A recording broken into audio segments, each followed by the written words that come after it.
Olá, meu querido, olá, minha querida fisioterapeuta, seja muito bem-vindo de volta ao meu canal. Eu sou João Vitor Beraldi Lima, especialista em avaliação e tratamento da coluna vertebral, e no vídeo de hoje a gente vai conversar sobre um assunto muito importante. A gente vai falar sobre a espondilolistese, e a gente vai entender como é avaliar e principalmente quais os sinais e sintomas desses pacientes e como a melhor forma de a gente tratar esses pacientes. É óbvio que aqui eu vou falar de uma forma muito resumida, mas com toda certeza, ao final desse vídeo, você vai estar entendendo o que é uma espondilolistese, quais são os sinais e sintomas principais desses pacientes que têm uma espondilolistese sintomática, porque você também vai ver que tem pacientes que não têm dor, mas podem apresentar espondilolistese no exame de imagem, e a gente vai entender qual a melhor forma de tratar esses pacientes, tá bom? Então, esse é o nosso objetivo aqui com esse vídeo. E se você ainda não se inscreveu, se você ainda não faz parte desse canal, se inscreva aqui para sempre receber as novidades, para sempre receber um novo vídeo, uma nova notificação de quando um novo vídeo aparecer aqui nesse canal, tá bom? A espondilolistese ela é caracterizada pelo deslizamento anterior de uma vértebra em relação à vértebra inferior. É isso que determina que a gente diga o que é uma espondilolistese. Uma vértebra superior, ela vai estar deslizando em relação à vértebra inferior. Então a gente pode ter a anterolistese quando esse deslizamento ele é anterior, que é o mais comum, ou uma retrolistese quando esse deslizamento ele é posterior, tá bom? A gente pode classificar a anterolistese em 4 graus e a gente classifica isso de acordo com realmente a amplitude desse deslizamento, tá? Então, o grau 1, que é o mais comum também, ele é caracterizado de 0 a 20%, de 25%, desculpa, desse deslizamento anterior, tá? O grau 2, de 25 a 50% desse deslizamento, e o grau 3, de 50 a 75% do deslizamento. E o grau 4, o último grau, de 75 a 100% desse deslizamento, tá? O grau 1 e o grau 2, normalmente, o tratamento ele é conservador, tá? Grau 3 e grau 4, dependendo da sintomatologia do paciente, essa instabilidade, essa espondilolistese, ela vai ser tratada de forma cirúrgica, vão estabilizar esse segmento. Normalmente, isso se faz através da artrodese, tá? Sempre é importante, né, numa indicação cirúrgica, não vai ser só o exame de imagem, o grau da espondilolistese que vai dizer se esse tratamento vai ser cirúrgico ou não, tá? Mas normalmente um grau mais elevado, ele vai gerar uma diminuição do espaço, vai gerar sintomas radiculares, pode gerar até os sintomas de uma estenose ou até uma caudo-equina, dependendo da região que está afetando, dependendo desse grau de deslizamento, tá? Então, a gente sempre vai associar os sintomas, a história do paciente, aquilo que ele está sentindo, com o exame de imagem, tá? Então, normalmente, grau 1 e grau 2, o tratamento ele é conservador, ele é feito através da fisioterapia, medicamentos, se precisar o controle da dor, tá? Para auxiliar nesse controle da dor. Grau 3, grau 4, a intervenção cirúrgica já passa a ser mais recomendada, mais pensada para o tratamento desses pacientes, tá? Além da classificação do grau 1, 2, 3 e 4, a gente também pode classificar a espondilolistese pelo mecanismo que causou essa espondilolistese, tá? A gente tem a espondilolistese displásica, que normalmente é uma congênita, então o paciente nasceu com esse deslizamento.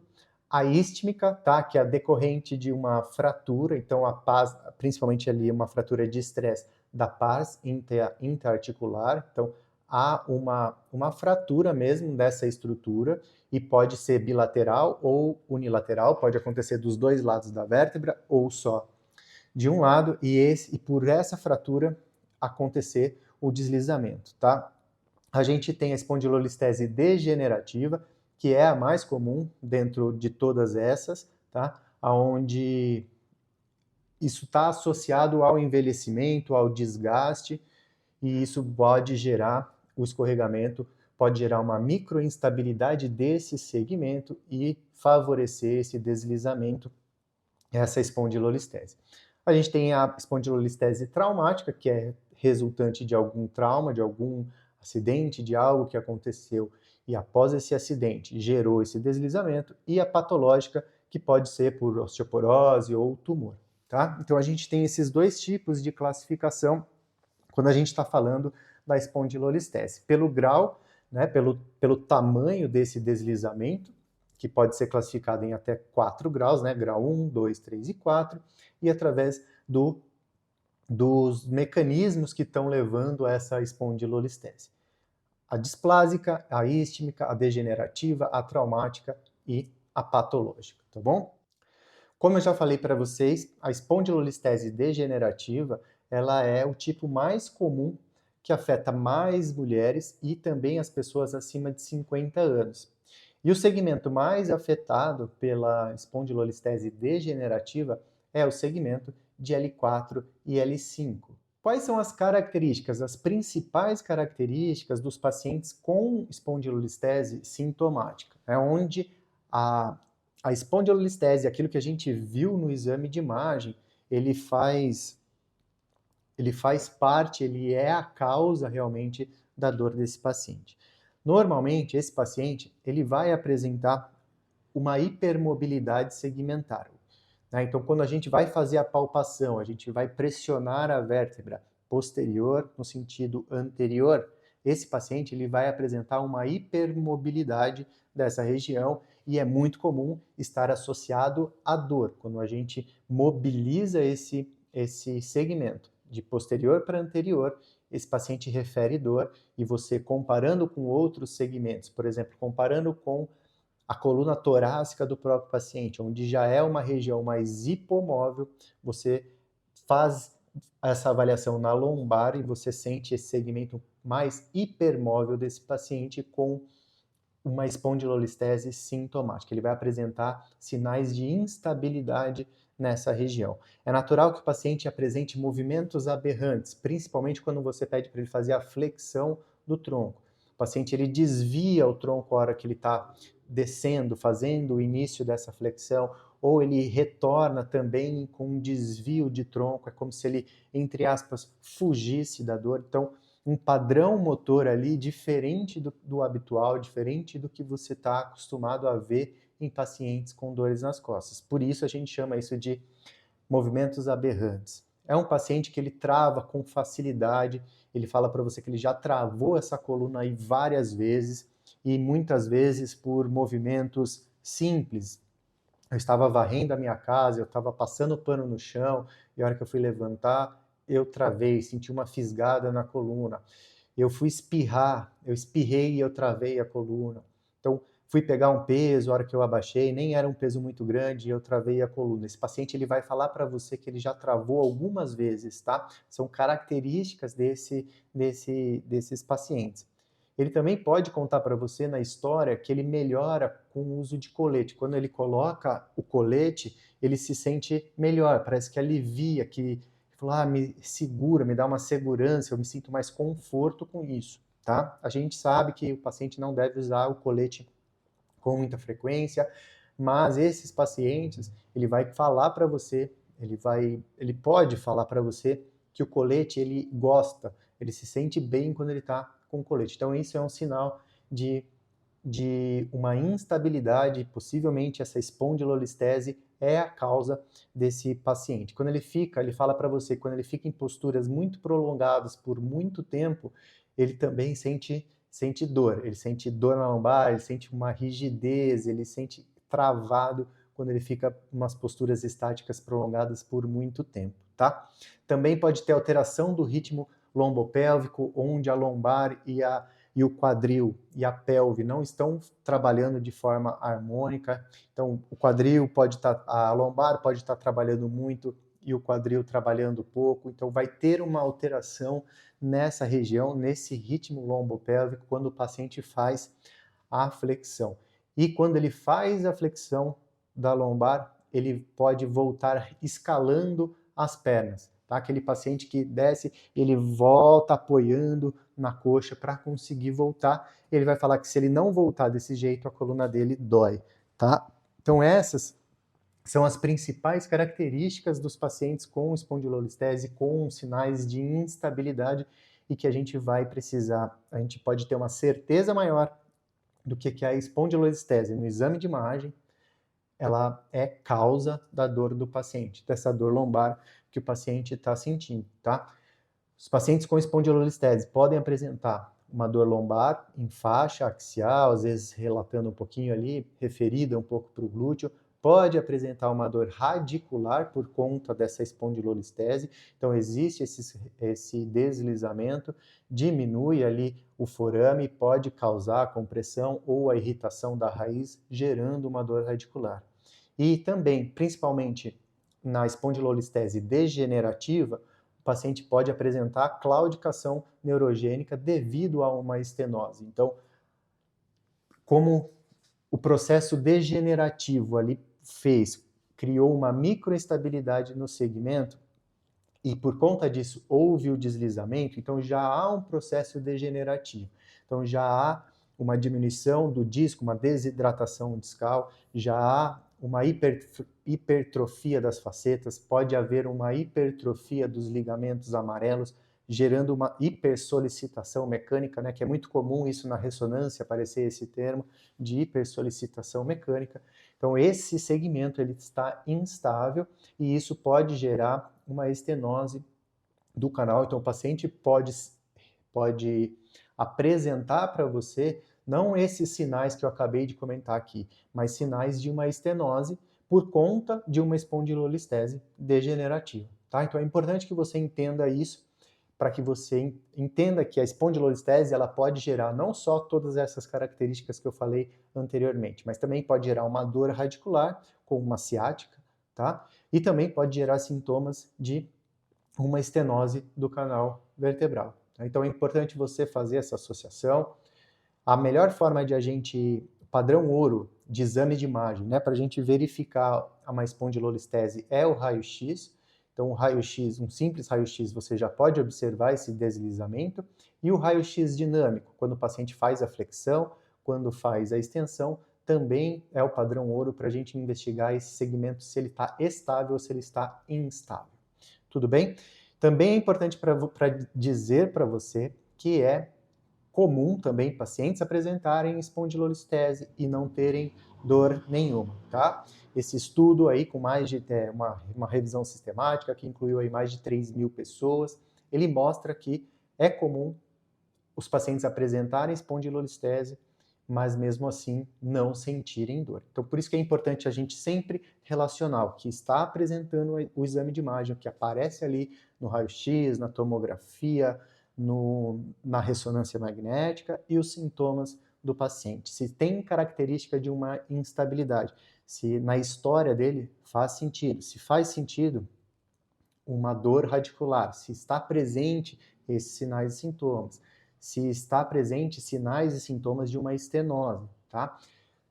Se você não tem, se você ainda não está claro para você, características de estenose, se não está claro para você, características de uma dor radicular, de uma dor ciática, tem vídeo aqui no canal onde eu falo melhor e eu me aprofundo sobre isso, tá bom? Então, pesquisa aqui, eu vou deixar na descrição, na verdade, para facilitar a sua vida, eu deixo aqui na descrição e você também pode assistir esses 2 vídeos, combinado?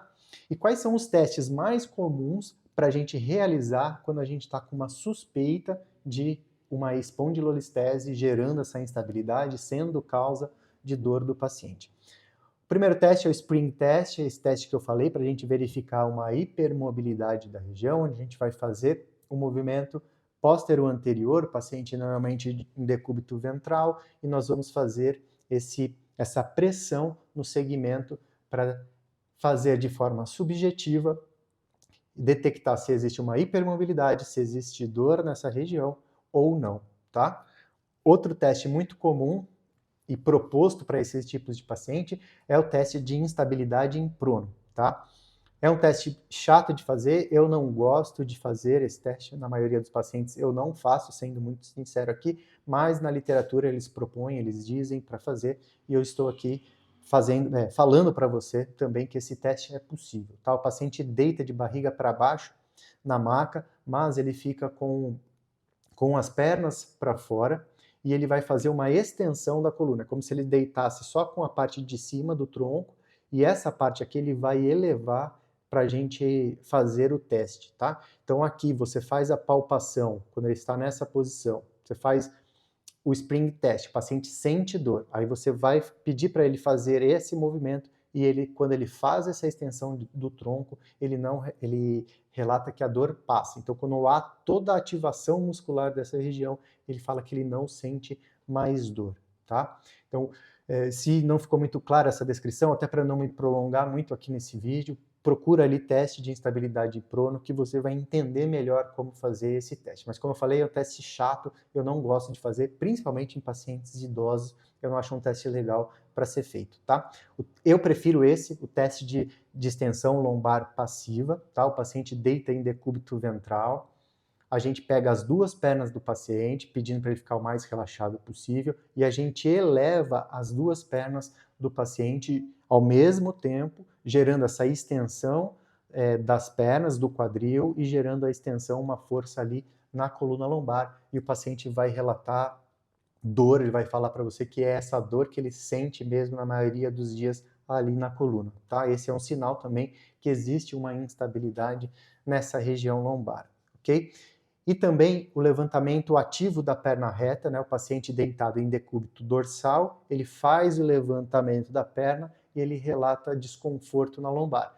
E aí a gente estabiliza a pelve, estabiliza o ilíaco do paciente e pede para ele repetir esse teste. Quando a gente estabiliza, a gente faz essa força de compressão nos dois ilíacos e ele eleva a perna, essa dor melhora, o paciente não relata dor na lombar. Então são testes físicos, do exame físicos, que fazem com que a gente comece a ter um pouco mais de certeza de que essa espondilolistese está causando a dor do paciente, tá? E como tratamento, né, para a gente finalizar esse vídeo, o que a gente pode fazer de tratamento para esses pacientes? Normalmente, o que eu faço com esses pacientes são exercícios de estabilização, são exercícios de controle motor. Então, esse paciente ele vai aprender a fazer exercícios, vai fortalecer membros inferiores, vai fortalecer o core, vai fazer exercícios de controle motor, de coordenação, Superman, ele vai fazer exercícios unilaterais, ao mesmo tempo, trabalhando um lado, trabalhando o outro, exercícios de coordenação, exercícios de ativação do core, exercícios de fortalecimento de glúteo, exercícios de fortalecimento de membros inferiores. Então, a principal ferramenta para esse tipo de paciente, ele é o exercício. Normalmente são pacientes que precisam de um tempo maior de tratamento, porque a musculatura ele precisa ganhar mais força, precisa ganhar mais condicionamento para esses sintomas melhorarem. Então, são pacientes que você pode acompanhar por 8, 12, 16 semanas, não necessariamente que o paciente venha toda semana com você, mas que você passe exercícios, que ele faça em casa, enfim, que você vá evoluindo com ele em termos de exercício. Dependendo do caso, dependendo do momento, você vai precisar controlar a dor, então você pode utilizar a terapia manual, você pode utilizar recursos da eletroterapia num primeiro momento para controlar mais essa dor. Tá? Um paciente mais agudo, com uma EVA mais alta, você pode lançar mão dessas ferramentas, a terapia manual, a eletroterapia para ajudar você nesse controle da dor. O paciente pode tomar medicamento também nesse momento, mas de uma forma geral, a principal ferramenta para esses pacientes são os exercícios de controle motor, tá? Não está muito claro ainda na literatura se exercícios de controle motor eles são melhores do que exercícios gerais, tá? Mas como eu falei para vocês, eu gosto de utilizar esses exercícios de controle motor, esses exercícios de estabilização, junto com exercícios gerais de fortalecimento, principalmente dos membros inferiores, para ajudar esse paciente a se recuperar, tá? Com relação à preferência direcional, os pacientes que apresentam a espondilolistese como causa, dificilmente ele vai apresentar uma preferência direcional, tá? Então não vai você trabalhar em extensão repetida ou flexão repetida nesses pacientes, os pacientes não vão apresentar uma melhora significativa, rápida, duradoura, tá? Então, até uma forma de você confirmar com o paciente se realmente a espondilolistese está gerando essa instabilidade, é causa dessa dor desses pacientes. É uma forma de você testar isso, fazendo os movimentos repetidos e vendo que isso não muda, não modifica muito os sintomas do seu paciente. Tá bom? Então é isso, pessoal. Hoje a gente entendeu melhor sobre a espondilolistese, quais são os seus sinais, quais são os seus sintomas, quais as características desses pacientes que apresentam a espondilolistese sintomática. A gente aprendeu como a gente deve tratar esses pacientes e o exercício ele é a principal ferramenta para tratar. Se o paciente apresentar uma radiculopatia, uma dor radicular por conta de uma espondilolistese, nós vamos ter que abordar um pouco mais essa fase, controlar mais, um pouco mais essa dor desse paciente com a terapia manual, com a eletroterapia, com a mobilização neural, enfim, da terapia manual para controlar mais essa dor, mas a partir do momento que essa dor está mais controlada, ele deve fazer exercícios. E no caso de uma espondilolistese gerando uma estenose do canal, a gente vai trabalhar sim movimentos repetidos em flexão, né? A gente vai dar essa preferência direcional para o paciente, mas a gente não pode deixar de abordar os exercícios de controle motor e de exercícios de fortalecimento geral, principalmente para os membros inferiores, tá? Espero que você tenha gostado do conteúdo. Se você gostou, deixa aqui seu like, curte o vídeo, compartilhe com mais fisioterapeutas que também você acredita que precisam saber um pouco mais sobre a espondilolistese. E não deixe de ativar o sininho, de ativar a notificação para que você sempre seja lembrado quando um novo vídeo vier aqui nesse canal. Tá bom? A gente se vê no próximo vídeo e bora salvar colunas!